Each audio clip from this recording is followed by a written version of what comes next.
make sure that you're doing organic marketing and that your client intake funnel is done first. And if not, go hire a business coach. Do that first. You're an inspiration to our entire organization. Welcome to the Gym Marketing Made Simple podcast.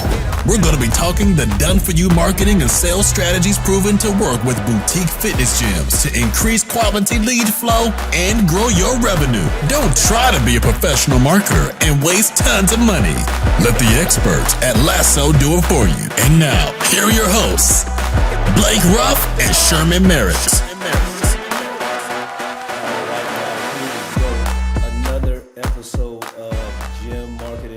Simple with Blake and Sherman. But today we have a special guest. We have Chris Auster with us from Third Coast Movement in the great state of Texas. I'm in Florida. I like a Texas boy because they're free in Texas. They're free in Texas. So first of all, Chris, thank you for hanging out with us, buddy. No problem. Thanks for having me, guys. So man, let's start off first, quickly give us a little, 60-second sort of intro to who you are. If someone doesn't know you, tell us a little bit about the gym and stuff like that. Sure. I've been in the gym world for, 14 years now. I started out in a boot camp. It was mainly women only, and it was at a school. We scaled that up to CrossFit Bridge City in 2011. We were the, one of the relatively early on affiliates. We did that. We did the CrossFit world for 7 years. I learned a lot, got tons of education. Wouldn't be in the fitness industry if it wasn't for the easy way, the easy ramp to get into the micro gym industry doing that. But learned a lot over 4, 5, 6, 7 years, and then realized that the pluses and the minuses of CrossFit. So we rebranded into Third Coast Movement, which is still a lot of functional training. But the big thing we kind of pigeonholed our gym is looking for clients that want to work one-on-one with us. They're onboarded one-on-one. Once they get into the gym, they're still meeting with their coach either quarterly or every 6 weeks or every week for more expensive, higher tier memberships. And what that did was fix a lot of the problems we were seeing in the first 4, 5, or 6 years when Debbie came to me after doing 1,000 push presses going, my elbow hurts after class, right? Spending 15 minutes with people doing rehab drills or assessing their movement a little bit more individualistically. So okay, yeah. Well, good. So long-time gym owner, I like that. I like a long-time gym owner. Been here from the great days, the early part where you just say you're doing CrossFit and people would just come and do it. That's it. You got you're from the time where I remember the time. It was a good time. I think we're all figuring it out, and someone shows up to the gym or comes over to your garage and you're like, I'm going to try to kill them. And if they stick around, that means they like it. Something was wrong with us. What a terrible business model, right? Oh, man. It worked for some people. It worked for some. It didn't work for a whole lot. Correct. Hey, it worked for me. When I'm uber competitive. So I remember one of the first workouts, a buddy invited me to his garage. He was doing the lumberjack 20 workout. And, it has 2 kettlebells in it. And I had never really seen the kettlebell. And this dude was swinging the 2 kettlebell like it was easy. And I was like, man, that thing looks kind of heavy. After he finished the workout, I went over and tried to pick it up. I could barely pick it up. But I was like, how's this dude swinging this thing? And from there, the rest is history for me, for sure. Yeah. I was like, oh, no. This dude's not better than me. How can he do this? I got to figure this thing out. Yeah. So. There's some good for that, seeing how short your training really is. I was 24 and I was working out 3 or 4 days a week. Thought I was healthy. Thought I was eating Subway. Thinking I'm eating healthy doing that. And I'm like, oh man, these guys writing the book. We're writing the book on nutrition, and their training is superior. It's the same thing. You put everything down and go do that. What you have to go do, pretty much. Yeah, for sure.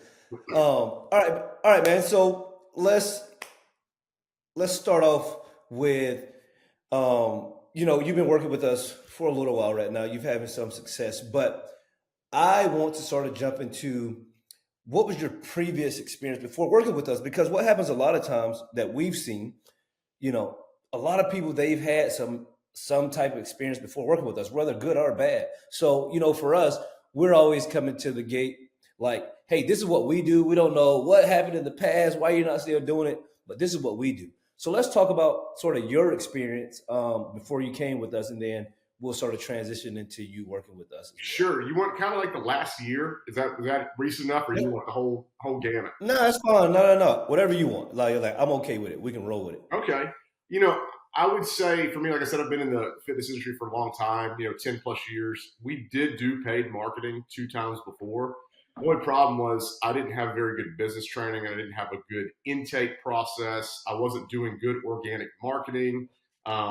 We weren't doing a whole lot of advertising on social media consistently. We weren't sending a message of who we were looking for very well. We were just posting like, here's the workout of the day. Like that doesn't talk to anybody, I didn't know anything about ad copy. I didn't, none of that. That was all kind of new. And we tried paid marketing in those beginning times. And I think it was a big fail both times that I did that. And then we took a break from that around 2018, something like that. And started really working on our organic marketing, taking pictures, doing videos, doing testimonials, posting consistently at least once a day. I had a good consultant really open my eyes to be like, hey, look, they're only seeing your Facebook stuff like 7% of the time. So you better get out there and post 2 or 3 times a day if you want to do a good job on this stuff. So started doing that, getting professional pictures, working on copy, just some in-house, some we paid for. And did that for about right at 3 years. And we were pretty consistent. We could count on, maybe 15 leads a month, which is not very high. And out of those 15 leads, maybe 8 would turn into consults, and we would close 5 or 6, which is a pretty good, decent close rate. Yeah. 60, 70%. But the problem was I'm looking at the bottom at retention, and we're not losing a whole lot of people. Our retention rate month over month is like 97, 98, 95%. This is good. This is not a poor industry standard, right? The problem is we're not putting enough in that bucket. So about the last 6 months or so, I hired a new employee. She's doing really good. So that gives us 2 full-time coaches, which let me look at the big picture and go, okay, if there's ever time to press the button and get some paid marketing, I think we're ready to do this now because I've got the staff. I've got a good intake process. We've gone through all those hoops that we had to jump through before that we weren't doing well. We've got pretty much figured out. Let's see if we can handle this. And so now we're, I think, in the 3rd month in, and it's done pretty consistent, where we're growing. Instead of closing 5 a month or 6 a month, we're closing like 9, 10, or 11. So somewhere around double is good. Yep. And for me, I don't want 20 closes a month or 15. That's going to overdo what my staff is capable of. And then I've got to look at hiring somebody else, which is a whole nother job to hire somebody else. So I'd rather get it just right, not too hot, not too cold, just in the middle, pretty much. So far it's going that way. And it's going the right direction. Good. So now, I like what you talked about. Obviously, the paid marketing guy. So I like how you said that you were doing the organic stuff. I believe the organic stuff is key, right? I think it's key. I think long-term doing that is vital to any business. But I do believe that when you are trying to get to that next level, you have to sort of pour gas on the business to really get there, because like you're saying, you're going to get, 15 leads, you're posting organically, and most of these people already know you somehow. That's the reason they're seeing your organic posts, because they're already following you, or maybe a member showed it. What you were missing, and you correct me if I'm wrong, was just getting out in front of everyone, the broad market, that's how we're able to sort of, like you said, sort of double your people, because now with you doing the paid marketing, now you're starting to get in front of more people. That gives you more opportunities, which increases, the number of new clients you get per month. So that's I love when you say that for sure. For sure. You mentioned. So what do you feel is different from the other companies that you worked with previous to working with us? You said you're basically doubling your signups, which 100% signups is huge, right? Month over month. How has that stayed consistent? What has been the difference? And I know we talked a little bit off of camera about having that sales process and all that stuff. But like, you know, we know and we've talked to other gyms, the biggest thing we overcome at Lasso is simply people having a bad taste in their mouth from other marketing companies, right? So it's like this, you know, just this bad word, and like small gym owners just like, no, don't do marketing. They're going to like, you know, take all their money and they don't care about you. So like, tell us a little bit about, you know, what has been different for you in this process? Yeah, I think there's a couple of key pieces, right? Like if you look at just the service itself, these are two things that I don't, you know, remember being either as good or even an option before. One is the fact that the copywriting is just really good. Now that I know something about copywriting, compared to maybe 5-6 years ago, I think the copy is it fairly reflects what we deliver as a service instead of it just be like this bait just to get you in the door, right? I like that better. It matches better. And the other big part is Tommy, one of you guys that you know that works with you guys. I mean, every 2 weeks we have a meeting. He's got a spreadsheet on how many leads we have in, how many booked consults, how many we closed out of that. And then if there's something that doesn't look right in that percentage, if we're booking consults where they're not showing, we make a plan to go in and fix that. So to me, you guys are dabbling in the business consulting and coaching realm, which there's no way to do this stuff without that overlap. So, you know, if the other guys weren't doing that, it's been a while since I've done it. You know, I don't remember any of that with them. None of that. It was zero. It was literally press a button and just sit back and wait for people to call you and get set up. I like the overlap that there's coaching, how the process can be better. You know, changing up prices. He only put together an offer that made sense, and it's actually better for our business anyways. It kind of opened my eyes to some things that I needed to change with my current offer on there, and I have. We still offer the current offer, but it's done better for the business than it was done 3 months ago. So that's just a win no matter what. But I think those pieces are key. And then the fact that you guys integrate with PushPress, which I use PushPress Grow, and you'll have all the systems built out to follow up with people. You know, they say that marketing's like that rule of 7 or whatever. They got to be hit with you over 7 times before they think about you. We're in their head, which is good. So even if those big number at the top of leads that are coming in, even though only a fraction of them are actually coming in the door, our prospects are actually becoming leads into the door. We've already put a spot in their mind, and they're going to see us at an organic event. They're going to hear us somewhere else. They're maybe hear us on this podcast. Who knows, right? But we're getting that mark made on a broader group of people, doing that, and then the follow up with them, I think is being built up and grow is key. That's totally different. There was no follow up before in the other pieces we had. Zero. And I think there's 2 things that you said. A, like for everybody listening, like everybody on our staff is made up of gym owners. So we understand what Chris is going through, and we're able to speak to him rather than most marketing companies and are just like, hey, we'll get on in every 3 months or every quarter, I'll send you your metrics. And you're like, I have no idea what these mean, nor should you really have any idea really. But I think one thing you said, and I want to go into it, and I don't find it as a fault at all that you're like, hey, it basically, our copy basically aligns with what you do, right? Yeah. And it is general enough that it, like we have one guy that just did really, really well, Connor Bass. He said, it just gives me the opportunity to have more conversations.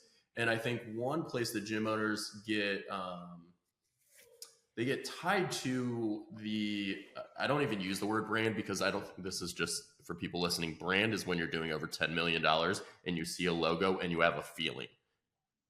Nike, Adidas. 95% of people listening to this, you don't have a brand. I would say 99%. I don't even have a brand. We don't even have a brand at Lasso. When you see our logo, you don't think like, it doesn't give you a feeling like Coca-Cola or like look at Red Bull and you think adventure, right?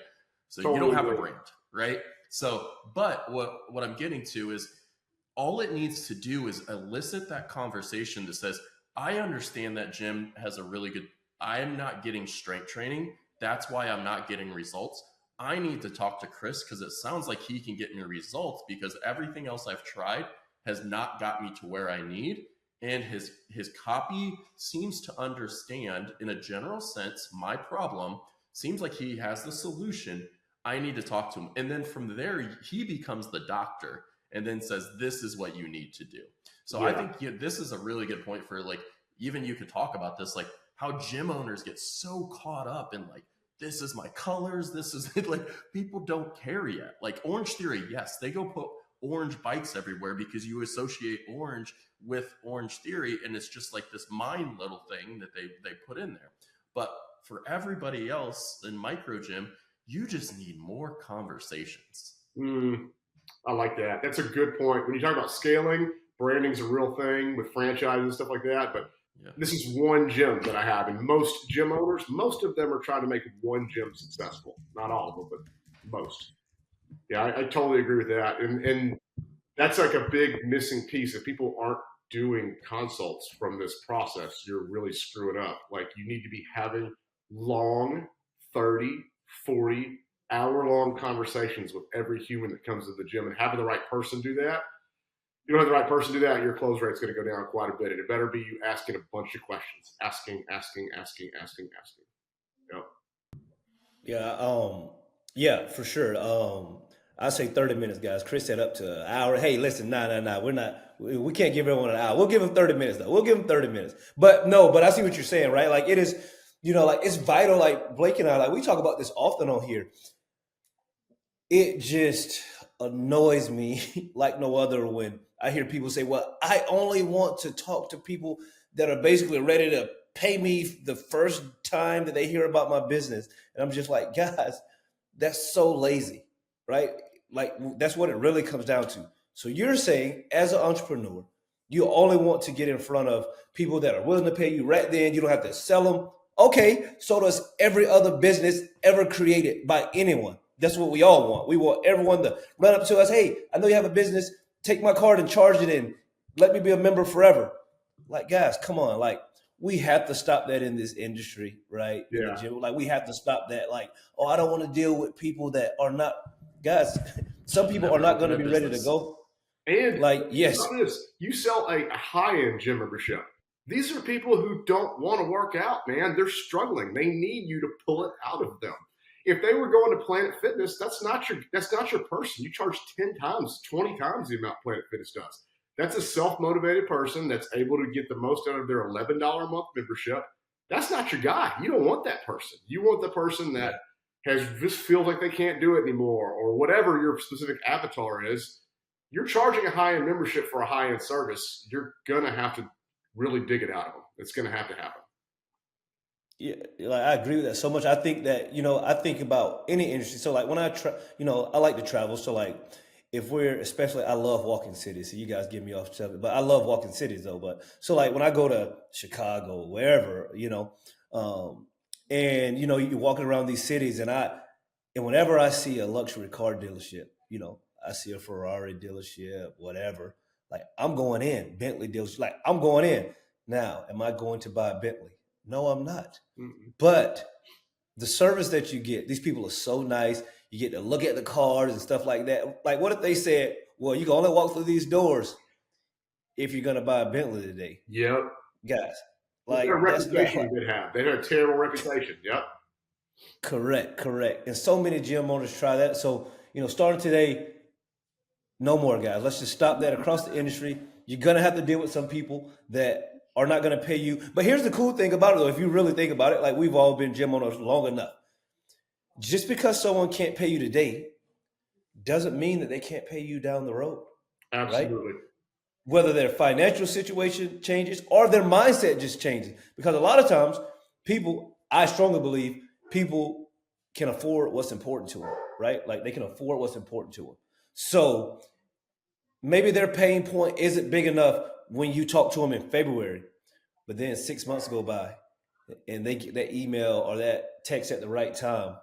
And now they come in, nothing has changed. Their pain point is just a little more sensitive now. And they come in and start paying you. I owned a gym for 13 years and I saw that all the times. When someone first comes in, it's just not gonna, blah, blah, I gotta talk to my husband, it's not the right price, blah, blah, blah. But then they'll come back 6 months later. I've tried to do it on my own for long enough. I just need to give this a try. All right, let's get going. Let's get going. I completely agree, man. And that's that point on, it's kind of like the intake process.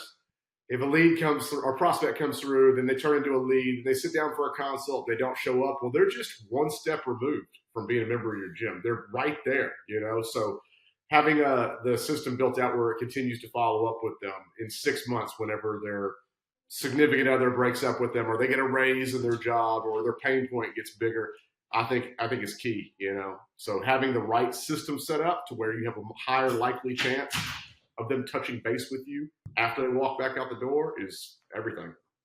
And something you said there too, you have to, like, when the pain point comes up again, right?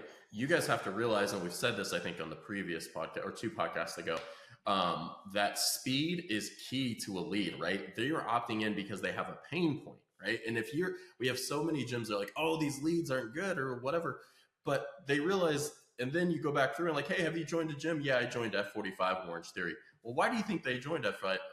Because they called them immediately. These people aren't just opting into your gym like you're some special unicorn. They're opting into 3 to 4. So if you're not getting to them ASAP and waiting a day, like 1 hour is too long, right? Like Orange Theory's got people waiting to get them in and sign them up, right? So like if you're not on top of it, you are going to lose. It's not that the lead was bad. You did a bad job following up, right? Like I remember I used this analogy probably last year when I needed my sprinklers turned back on for the summertime here in Indiana. I just went through Google and I called every single one till somebody answered. And the first one that answered my phone call, as long as they sound like coherent about what they were doing, was going to get my business because I had a problem and I needed it solved today. I didn't want to wait, right? And there's people like that. Like I'm an impatient buyer. Then you have people, and I think that's something we should talk about sometime, is the difference in buyers, right? Like you have impulsive, and then you have people that really need to do the research. When it's not something that like long-term for me, it's like, I am going to be impulsive and I'm going to buy it and I'm going to move forward, right? I got to get this done today. Whereas like most fitness buyers are not like that, where they're going to do a little more research. Like, hey, this is my health and fitness. If I'm going to be invested $200 a month, I want to know more, right? Like, so people always think that like, these leads come in and they're going to buy. They don't know, like, or trust you yet. And you have to do 3 of those usually within 14 days and provide that information so that they do this, so they do want to spend the money. So I think that's something the gym owners are really be cognizant of like the psychology behind a buyer when it's a product versus a service. That makes perfect sense. Yep. I completely agree with that. That was my nugget for this podcast. Market. So Chris, tell me this, because we try to keep these podcasts sort of short. Tell me this. What would you tell someone who's thinking about working with us? They're thinking about it. They've heard a few podcasts, or maybe they've seen some testimonials, whatever. But someone's on the fence about working with us. What would you tell them? I would tell them, make sure that you're doing organic marketing and that your client intake funnel is done first. And if not, go hire a business coach. What would an intake funnel look like? So for example, do you have, what offers do you have? And are you doing personal training up front first? Or are you straight to class model? Do you do what you like doing? Because whoever walked in that day, that's not really a consistent way of bringing someone in. If you have 2 different methods, what are the rules in that? Does your staff know what the process looks like? Do you have pricing set up for each? But I think y'all have seen it. There's a lot of gym owners don't have the basics set up. But if you have something decent there, which I think most gyms do, they have something decent already set up and lined up.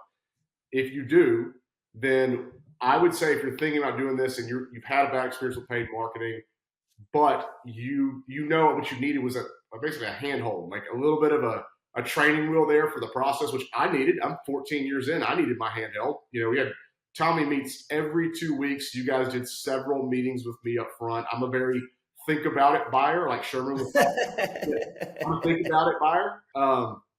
So we did several consults. We had multiple people that I got to talk to, which is great when I was vetting out the process, because I was very skeptical because of what I've done before. It's my own insecurities and fears, much like your clients in front of you that are trying to sign up for your gym. I would say pull the trigger if it's something that you want support from. If you're ready to get on and do the research and have someone work with you weekly, do it. If not, then that's something to think about. Yeah, no, that's good. That's good. I think that's one of the things Blake and I really take pride in, is that we actually have multiple touch points with our clients consistently, because what we saw when we got into this industry, which we didn't even know, is that most marketing companies aren't giving their clients touch points. Mm. So, so Blake and I, we're trying to make this an industry standard, right? This is the industry standard so that, when other companies realize, oh, these guys are doing well because it makes everyone have these touch points. Because also what it does, when you have these touch points and the marketing isn't popping how you want it to, you just don't get to hide behind a computer or a keyboard or an email. I have to look at you face to face and say, hey, listen, I don't know what's going on, but I'm going to figure it out because I'll be talking to you in the next week or two and you need answers. And I have to make sure that you get those answers. So we're trying to make sure that this raises the entire industry to do more face-to-face contacts and stuff like that so that clients get better results. Digital marketing gets a better name, and it's just, it just helps everyone just across the board. So Absolutely. That's good. Yeah, So that's good. So No, I think there was a lot of good nuggets here of just like, I think overall, have your systems in place. We're a marketing company or at least work with a marketing company that understands your industry, right?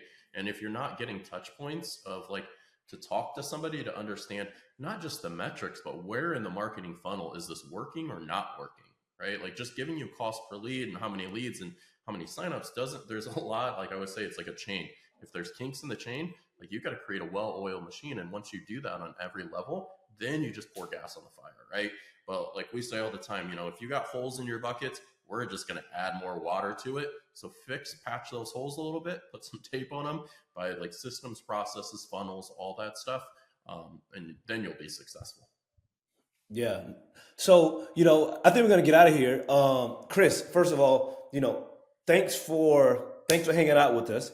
And our goal is to, we're going to wait for about a year after you double that revenue, then we're going to have you back so we can talk about that in detail. Guys, as always, tell a friend to tune in, and we will chat with you guys next week. All right.